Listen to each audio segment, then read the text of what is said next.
yaşlarga kibirge yazmasını dandığını abur soğuşlarına. İsen sol birge yaşlarga nasip bulsun. Тыныч тормышның нинди матур икәнен сугыш ялкыны аша узганнар яхшы аңлый. Шул дәһшәтле елларны үз җилкәләрендә татыган, ачлык, ялангачлыкны күргән Сәлим ага Сәгыйровның без күргәннәрне яшь буынга күргә язмасын дигән сүзләрне еш каватлавы шуны раслый. Сәлим ага 1943 елда фронтка алына. Егеткә ул вакытта нибары 17 яшь була. 43 елның ничәсендә диде? 9-ында дидең, Әхмәт Сәлим, 9-ында. 9 noyabrında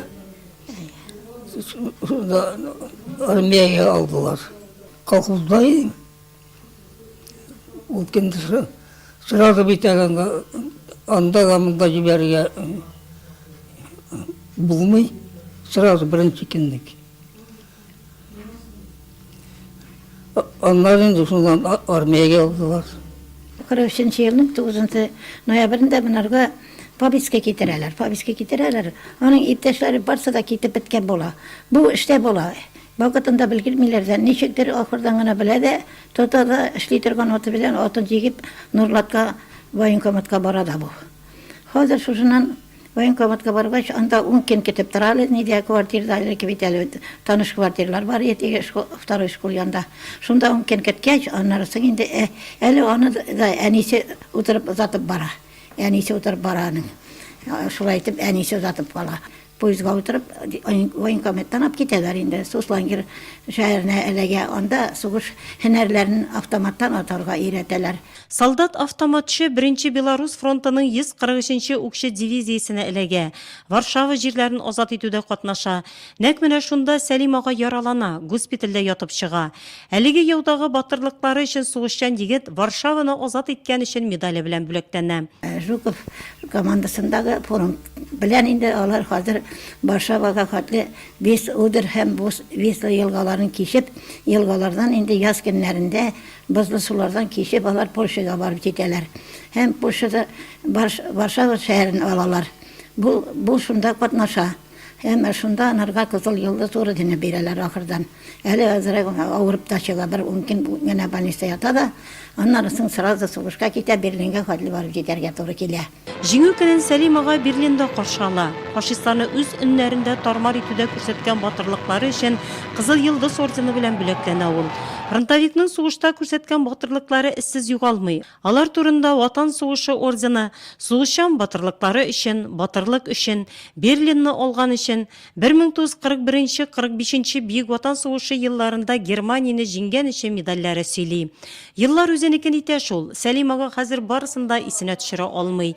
Иң мөһиме, оныклары, бабаларының шул дәһшәтле еллар аша узган юлын яхшы белә һәм горурлана. Минем бабаем герой сугышта катнашкан. Мин аны яратам. Мин аны белән горурланам. Сәлим ага туган якларына 1950 елда гына әйләнеп кайта. Күмәк хуҗалыкта эшли башлый, хуҗалык мөдире була. Мәктәптә багаларга математика фәненнән белем бирүче Закира Насибулла кызы белән танышып, гаилә кырып җибәрә. Шул еллардан бирле 62 ел үтеп тә киткән. Сәгыйровлар 6 бала тәрбияләп үстергәннәр. Бүген 11 онык, шул кадәр оныкчыкка карап шөкрана кылып гомер кичерә алар. Закира апа үзе дә җиңү көнен якынайту өчен көнне төнгә ялгап эшләгән шул чыр баласы. Bu vakit Tataralar bek çöplü bulaydı. Utavlar utuyorduk. Onlar indi uğrak üstünde kilteler de beyledik. Onlara andır üstünde sukturaydık maşinada. İginler sukturaydık. Kilteler kataraları yıkırdan atlar bilen. 51 eken üzümde kilteler yapıp kattım. Семья белән җыелып утырганда, әти һәр көнне диярлек безгә үзенең сугышта күргәннәрен сөйли иде. Шундай аның йөрәгенә сеңеп калган. Ул балаларым сезгә күргә язмасын бу сугышларны, әлдә җиңеп кайттык дип шатлана иде. 9 май җиңү көнендә Сәгыйровлар Биккыл авылына төп нигезгә җыела. Бу бәйрәмне олылап үткәрү алар гаиләсендә традициягә әйләнгән. 9 май көнне бөтенне бер начар инде авыр көн.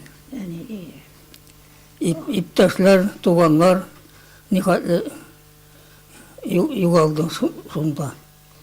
9 май көне бездә бик зур шатлыклы бәйрәм. Ул көнне инде әти безгә сугышта булган хатирәләрен һәр вакытта да безгә сөйли.